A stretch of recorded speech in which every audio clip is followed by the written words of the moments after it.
There you are, YouTube. Do subscribe if you're interested, but also no pressure.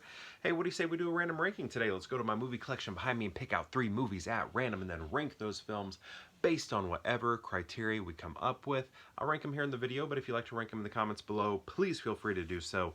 Let's get to picking some movies. Let's see, maybe something over here. I don't know. Actually, maybe something right here. I'm trying to think of areas that I haven't picked from, and I think this is safe as one that I have not. Oh my goodness, I don't want to knock over anything. I don't know, maybe this. Then, let's do whatever this movie is. Alright, let's see what we got. Darn it, haven't seen it. Okay, so I have to put back The War Wagon because I've never seen it. Is The War Wagon any good? Let's do this film right here. I better put that one back. I need to rewatch it. So I'm going to do this one instead. That works. Wait a second. Is this the same year? Wow, this like feels like an era over here. Okay, and all these are Best Picture nominees, I think. Honestly, I can't remember about this one. I think so. I'll need help with that in the comments. But first off, we're going to go with Seabiscuit. Let's look for the year on this, because I think another movie may have come out the same year here. I can't remember. But anyway, Horses, right? Or Horse, Seabiscuit.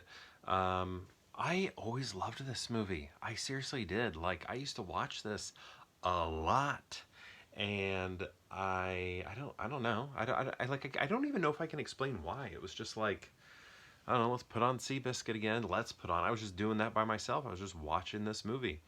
And this is, what's interesting about this movie, you know that scene in, which one is it? Which Spider-Man? Is it Spider-Man 3 or something where he falls and hurts himself? Maybe it's Spider-Man 2.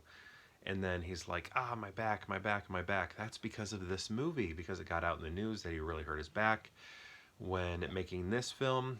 And it was like speculated for a little bit that he may have to be recast. And I remember everybody was thinking Jake Gyllenhaal or something, but it didn't happen. But yeah, I've always liked this movie.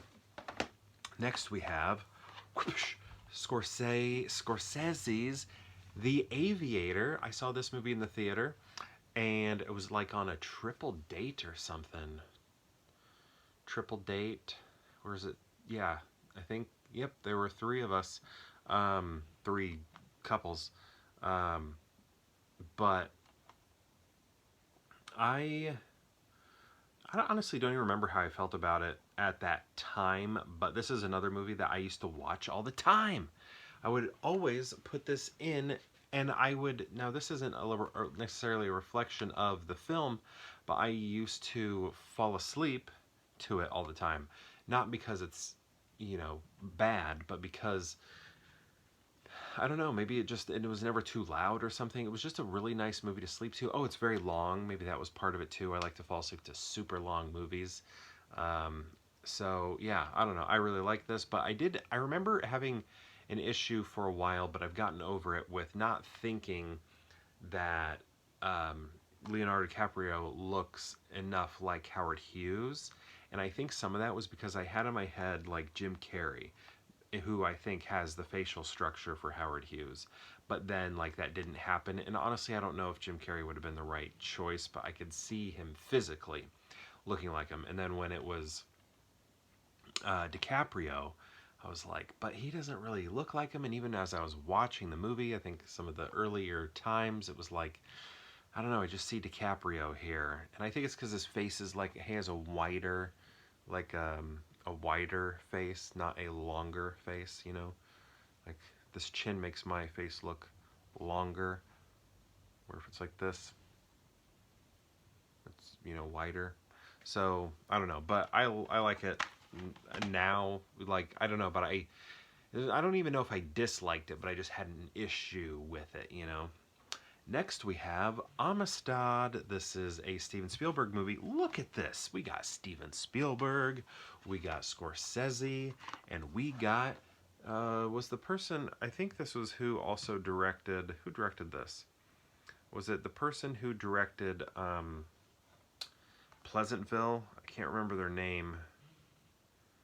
Randy Newman did the music. Why can't it just say who directed it somewhere much easier for me to find? Because I'm not finding it here. Kennedy and Marshall. Film editor. Should I just keep looking for this until I find it? I feel like I'm like worried I'm taking too long. But because I'm worried I'm taking too long, I'm taking too long. This should be the easiest thing to find. Oh, Gary Ross. Written for the screen and directed by Gary Ross. So was I blown out that entire time? So, is he who directed, what else did he do? Is that who did Pleasantville? I can't remember. But anyway, do I need to say more about this? Yes. Very powerful film, great performances. Djimon Hounsou's great. Was this our introduction to him? Or at least it was for me. I think it was the first time I had ever seen him in anything. Let's see. Anthony Hopkins does great as John Adams Jr. John Quincy Adams. Yeah, and then it's cool to see Matthew McConaughey in this too, because, you know, he had that period where he was just like in surfer movies and rom-coms and stuff, so sometimes it's cool to see him in like super not that. All right, how are we gonna rank them? This is tough. Whoa.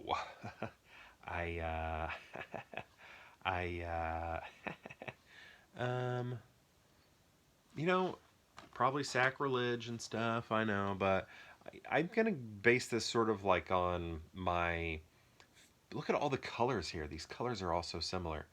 I think I'm gonna sort of base this on like my viewing habits or something with these movies. So, Seabiscuit, I'd put on a lot. I'd also fall asleep to it a lot. Both of these movies were big fall asleep to movies for me. So I think, I don't know, I'm gonna go. I mean, I really grown to love The Aviator a lot.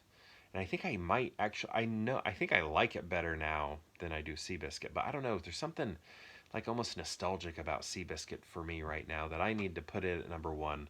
Plus, my kids are really into horses and My Little Pony and stuff like that. So I don't know, I'm just thinking about them. So I'm going to go Seabiscuit, then The Aviator, and then Amistad right there. Okay, so one more time, Seabiscuit, The Aviator, and Amistad. But my question to you is, have you seen these films, these three right here? And if so, what do you think of them? And if you've seen all three, how would you rank them? I'd love to know. Let me know in the comments below, and perhaps we'll see you tomorrow for more Pure Hangout.